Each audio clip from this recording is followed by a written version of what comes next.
Once again, ladies and gentlemen, as I said earlier, we are here right at Masala Poultry Farm, which is located here in the heart of Jambanjeli. So we are here to engage with the very person who is in charge. As Nice Gambia always say, we are here for a purpose to showcase Gambians who are into business on agriculture. Assalamu alaikum. Walaikum salam. Bro, ñu la nuyu. Okay, jërëjëf. Mu nga ñu baaxee tur bi. My name is Seni T.A. Boya. Seni T.A. Boya. Yes. Here is called Masala Poultry Farm, located at Jambanjeli, between Sayang and Jambanjeli.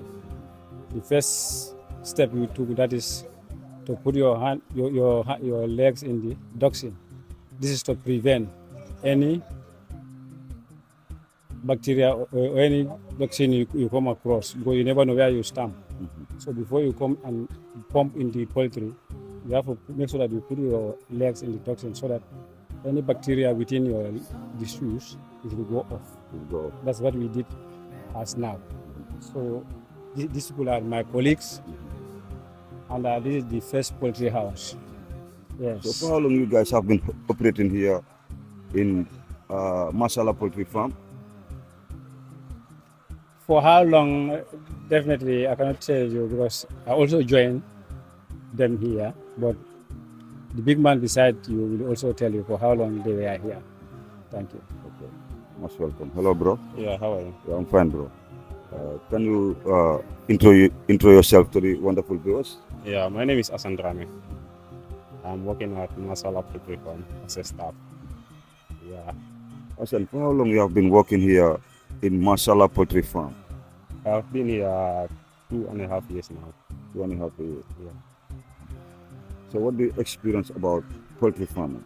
Yeah, I do the training in Parapene, Shanghai. Shanghai initiated training, for 1 year training. Yeah, there we train the poultry farm. It's an integrated farming system there. You train everything. You train the poultry, the gardening also horticulture, and then ram fattening, and then even beekeeping also. Yeah, but you will have to major and minor. Yeah, but for me, my side, I major the poultry, and there is also this tree planting also. This farming planting like pawpaw, and then gardening also is there. Yeah, Asan, you can step inside the poultry farm here in the heart of Jambanjeli. As you said earlier, you are trained. You have been trained to do this job, and then you are qualified to operate here in Masala Poultry Farm. What do you have for the viewers to tell them about Masala Poultry Farm? Yeah, what I will tell them, I will say we are wonderful workers here. We are working as a family, and then we are working for the Gambia also. Yeah, you can see the eggs is here. We are also having chicken, but at the moment we are not having it. Yeah. So why you people are not having chicken right now? Yeah, because of these birds. That's why in their place. That's why, because these two birds, they cannot be in the same area. So you have to put this one first, and then we will have the chicken at the when we clean the room there, we will have the chicken. So now, do you start hatching eggs or selling eggs? No. We are just selling eggs. We are not hatching. So what type of breed do you have, and where do you get your breed from? These breeds are white leghorns. Yeah, we have them from Senegal when they are young. So we treat them up until they are big enough to lay eggs now. So in this area around Jambanjeli, Masala Poultry Farm is the only poultry farm that is operating around this area. Or there are other poultry farms? No, the only poultry farm I know around this area is Masala Poultry Farm. Masala Poultry Farm. So how many of you are working here in Masala Poultry Farm? My colleagues are here. We are 6 in number. 6 in number. Yeah. Are they all Gambians? Yeah, we are all Gambians. So what do you have to? What message do you have for your fellow Gambians who are thinking to do poultry farming or who are into poultry farming? What advice do you have for them? Yeah, what I will say to them, poultry farming is a business that, so many people don't take it as a business. And then say you will spend, and then later you will have also. Yeah, but if you think what you will spend and you will not have it, you will have it later. So you have to do it, especially with the young Gambians. We have to venture into it. Yeah. So that's a great message. Can we move forward so that we can showcase the chickens? Well, we can acknowledge that you guys are having a lot of chicken here. Yeah. And then where do you used to order your breed from? To order my breed from? Yeah. Yeah, I told you earlier, we order them from Senegal. Senegal. Yeah. Senegal is the only place you guys order your breed from. Yeah, because we have the incubator here, but the light didn't reach to us yet. That's why that box outside there is incubator. It's 5,000 capacity of eggs. Yeah. So because we don't have electricity, we are using solar. Solar. Yeah, because solar power cannot go with this. It's heavy. It's heavy duty. Yeah. It's heavy. Yeah. That's why we used to order our chicks. Yeah. You mentioned earlier that you guys used to order your breed from Senegal. Senegal, yeah. So what about the feeding? The feed also, we have a machine here, but we don't have maize. Yeah, but we buy our feed. We buy our feed. Yeah. That's good. That's a good message. Yeah. We can see that this poultry farm, Masala poultry farm, we just say Masala. Yeah, it's Masala. Things are growing. Yeah. You know. Things are growing, yeah. So, do you guys ever have sponsor from the government or any stakeholders? No. So, are you looking for sponsor or someone who is willing to join business with you guys? That question is for my main big man. Big man. Yeah. So later on, we'll engage with the main man. Yeah. Because we are here After in you the can talk to poultry. me with that one. Yeah. We are the guy who is operating Yeah, here. we are the operators. We are the guy who have the knowledge to operate in this poultry farm. Yeah. So, what are the difficulties or challenges that you guys are facing in Masala Poultry Farm? Every business there is difficulties, there is challenges, and then there is risks also. If you don't take the risks, you cannot do the business. Yeah. It's not easy for the starting. The starting is always difficult. Yeah, to raise the bird when they are young until they are in the laying stage. Yeah, it's difficult. You will have the mortality, is the dead ones, the mortality. You will have the sick, the birds are sick. So, we face a lot of challenges here, but alhamdulillah, we tackle everything until we are today where we are. Yeah. That's a good. Also, we know that these chickens need to be very healthy. Yeah. What about their health condition? When you are working here, you are familiar with the chicks. Whenever, even you are outside there, you hear the sound of your chicks. You know automatically my chicks are having problems. So you have to buy drugs. The drugs like alizary, nitrobate, and then deworming drugs down. Yeah, to give it to them. Where do you buy those drugs? When we order drugs, we say our big man to buy drugs. So he will buy drugs for us. We will write it to the paper, and then he will go and come with it. Yeah. Once again, can you say your name, please? My name is Asandrami.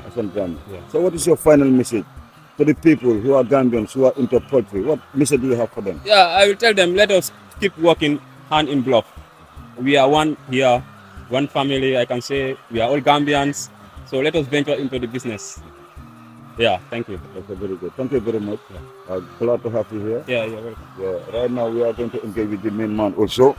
And we are going to ask him a few questions about Masala Poultry Farm, which is located here in the heart of Jambanjeli. As you can see, the chickens.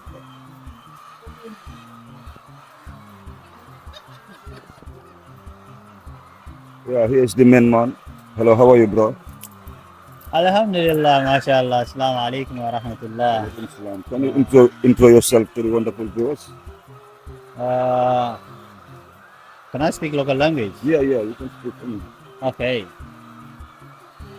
Maturbeman Alaji la. Santa Sanyang. My name is Alaji.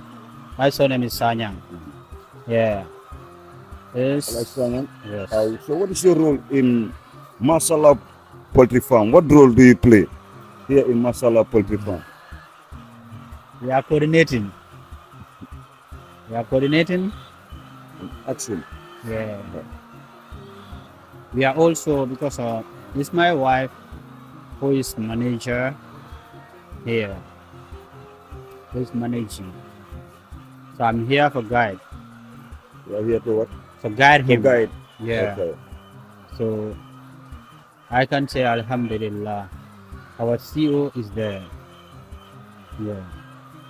Yeah, Masala Poultry Farm. Masala, I mentioned Masala again because you guys are having very beautiful chicken here and they are growing.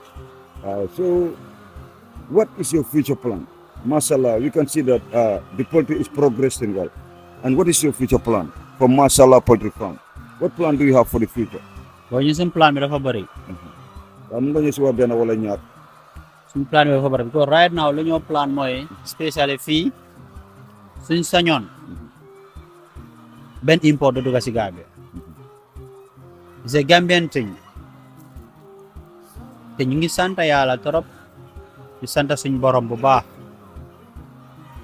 Waaw di sant suñ borom di wax ne ak yéen macha allah di nuyaale suñ CEO bi Mr Cham macha allah waaw di nuyaale suma jabartam Yaasin Cham macha allah te fii alhamdulillah luñ plan fii nii diga ñu ngi fii poultry am ko yombut plan ne yomba na daf laan na waaw wi Gambians dañ bëgg a gis ne lu nga xam ne dañu war a def lu nga xam ne lu kenn defut loolu moom suñ plan la waaw loolu suñ plan la te incha allah ñooy si kawam di góorgóorlu ci loolu waaw fii nii nag amee ganaar yi yombut bu ko feed bi soo ñëwee in time of feed bi dafa métti tuuti so fii nii amuñ lu nga xam ne fii dañoo wax ne Gambia fii la jógee so loolu dafa nekk lu nga xam ne daal we need support from government lu nga xam ne dañ mun a gëstu pharmacie ñu mun a xam pharmacie ñu ngi dunda si lii naka lañ nekk di dunda tey comme nekk ni tey dañ war a taxaw pharmacie tam gis seen boppa si mbir bi famine nekk na lu nga xam ne yombut lii xaalis dégga moo ko def du am small change rek nga ne da ngaa ñëw ubbi poultry farm boobu dafa nekk lu nga xam ne waaw ñun daal ñu ngi nii di góorgóorlu alhamdulillah waaw sa kàddu yi rafet na Masala Poultry Farm gis neen na yéen ganaar yi waaw mashallah ñu ngi grow so ndax commencé ngeen di jaay si ganaar yi wala di jaay nen non dañ dee jaay nen nen moom commencé ngeen ko yaaga na dañ dee jaay nen waaw ñu ngi jaay nen alhamdulillah waaw so ganaar yi nag ndax commencé gu leen jaay non ganaar yi nga bii nii moom nekku pour jaay bii nii pour nen rek la pour nen rek la kon nen dina yomba Gambia su yàggee waaw su fekkee waaw su demee ba gros biga waaw suñ jàppee incha allah bii yëpp pour nen la waaw bu nga xam ne dañ ko dee jaay boobu mu fa woon waa dafa jeex right now waaw mooy brolas yi boo dafa jeex waaw bii lees yi nii nekk da nga koo jaay bii dafa mën naa nekk nii di nen ko si kanam waaw waaw so neni wax nga si aliya neni comme ganaar yi chicken yi ñoom lees leen nen ngeen dee jaay da ngeen dee jaay ganaar léegi su nekkoon ne waaye mu ngi toog fi ba carton wala toog fi ba Farafenni wala Basse moom di yëngu si affaire business pour muy jënd nen di jaayaat ndax kooku su fi ñëwee di ngeen mën a jëflante moom ñun we are here for business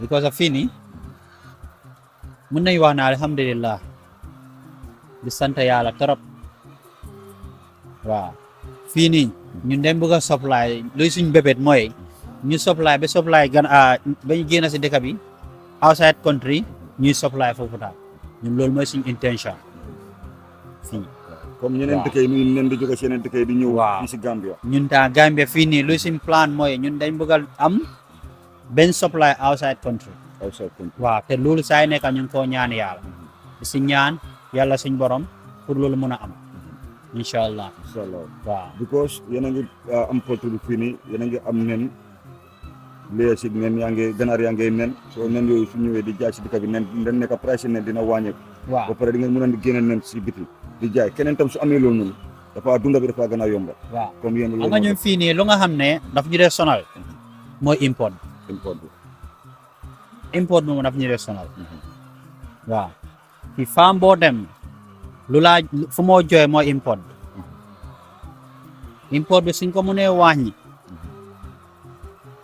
loolu dinañu neex torop waaw because da ngaa gis ne ñun tey fu ñu nekk nii alhamdulillah right now comme ñu ngi grow ndànka di dem xam na ne suñ mbokk yi ñu nga xam ne ñoom taa ñun si mbir bi ñoom taa ñu ngi grow so da ngaa gis ne tey lu suñ plan bi keneen taa mu ngi plan keneen taa mu ngi plan because soo xoolee bii moo gën a healthy import bi waaw bii moo gën a healthy import bi te nen bi soo ko xoolee tey lii fresh nen la nen bi fanaanut right now ne lii suñ ko foree du fi fanaan sax yëppay dem waaw so da ngaa gis ne di moment import bi mu wàññeeku poultry dañoo gis seen boppa seen mbir bi waaw right now for example nen yi ngeen import ñu ñëw si dëkk bi ak yéen right now lu leen di jaay créé nen ban moo gën a cheap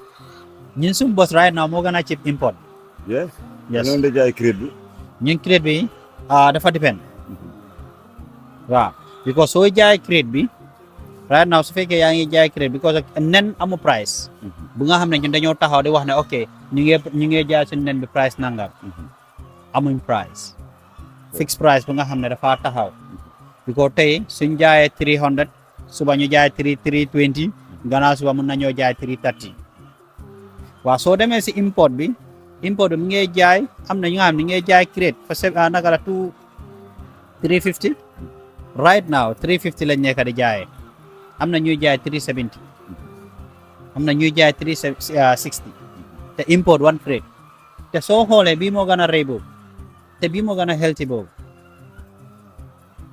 waaw moo gën a healthy waaw te bii soo ko tegee lu moo yaaga si sa shop bi lu moo yaaga sa biir néeg import du ko fa fekk waaw import du fa fekka because tey soo xoolee import bi nu moo mel mooy tey soo ko indee even soo ko indee sa biir néeg yow xamuloo boobu how long la jël ba aaga fi waaw so loolu dafa nekk lu nga xam ne ñun import side import bi ñu ngi koo jooy bu baax government nañu gestu si côté boobu noonu waaw ñu gestu ñu mun a xam ne pharmacie ñu mun a gis seen boppa si lu ñoo dund waaw si lu ñoo dunda neex na neexut ko lii lu ndee spend fii nii weekly am la ko waxee yow sa boppa da ngaa wax déedéet yes so da ngaa gis ne yombut waaw ku bugg a dugg si mbir bi ku bugg a lii ñun kay amuñ ci benn problème xam nga te dafa nekk lu nga xam ne mun naa la wax ne Gambian thing la waaw even yow tey mii sax soo bëggee nekka pour si farming field bi mun naa la wax ne demal yee loo gis mbébét la waaw mbébét bi nii intention la soo bëggee def lii ni ngeen nañ wax waaw demal yàlla suñ borom si loo munti dugga as far as good intention la yàlla daf laa jaabal waaw am na ñoo xam ne tam dañ dee jékki-jékki rek am seen financial support moo xam xaalis bu tegu la huge amount of money ñu bëgg a di ko into poultry without the knowledge or without guidance amul ko la ñoo guide loolu ban message nga amal pour wax ñooñu non ñooñu pour ma wax leen dëgga soo gisee ñu ne ñii ne ñu ngi fii ñu ngi taxaw fii nii ñooñu dañ nekk lu nga xam ne mun naa wax ne tey ñooy suñ tànka fii because ñooñ fuñ nekk nii luñ nekk di def yëpp ñoo ñu ngi liggéey doo mun a ubbi place benn nga ne doo jël liggéeykat yow yaay demalal sa boppa yow yaay def lu nekk sa boppa mun nga xam waa doo mun a xam yëpp ku nga xam ne dafa research mu jànga mu xam ko mu ngi ciy dund loolu mooy liggéeyam loolu la jànga foog naa kooku nga war a téye nga ñëw nga ne ko ne ah man de lii laa bëgg a def so xaw ma nag noo ma bëgg a jàppale pour ma def lii waa suñu waxee léegi fu mu nekk ni dañ gis xaalis bi waa bëggu ñoo fay liggéeykat wala bëggu ñoo jël liggéeykat problème la te nga gis keneen bu bëgg a def dara keneen taxaw fi la mu ne kon xay yow mii sa boppa sax soo xay lii mun nga koo def jafewut ku la ne ganaar jafewut dugaloo ci ku la ne jafewut dugaloo ci lu ko ganaar bi ne lum bañ infection bu ndaw su ko téyee boo beneen losses la so loolu lu may wax Gambian si ne ku am sa xaalis bëgg a invest xam loo knowledge bi oyal keneen ku nga xam ne ku am knowledge bi nga oo ko nga invite ko soo mun a liggéeya moom liggéeyala moom nga waxaa moom nga ne ko ne ah man de lii mooy suma tànka lii laa bëgg a def nga jël advice si moom mun laa wax waaw. That's a positive message for those who are thinking, to engage in poultry farming. Yeah, as I said earlier, we are here right in the heart of Jambanjeli here at Here is Masala Masala Poultry Farm, Yeah, located here. owned by at Gambian, Yeah, owned by Mr. Chama. Mr. Chan, the CEO. The CEO is Mr. Chama. That's not Fatima. Yeah, it's Masala Yes. Poultry Farm. Yeah. And the workers are here. They are good. They are good. Yes. I can say we can tell them like thanks because they are doing a nice job here. Sure. MashaAllah. Yeah. So, And bro, we'd like you to share your number. yeah. With us. 534 994. That's the WhatsApp. Yeah, that is WhatsApp number 534 994. 534 994. Yeah, that's the number. You can call and talk to them live and direct. Anytime. My phone is always available 24 hours. Yeah.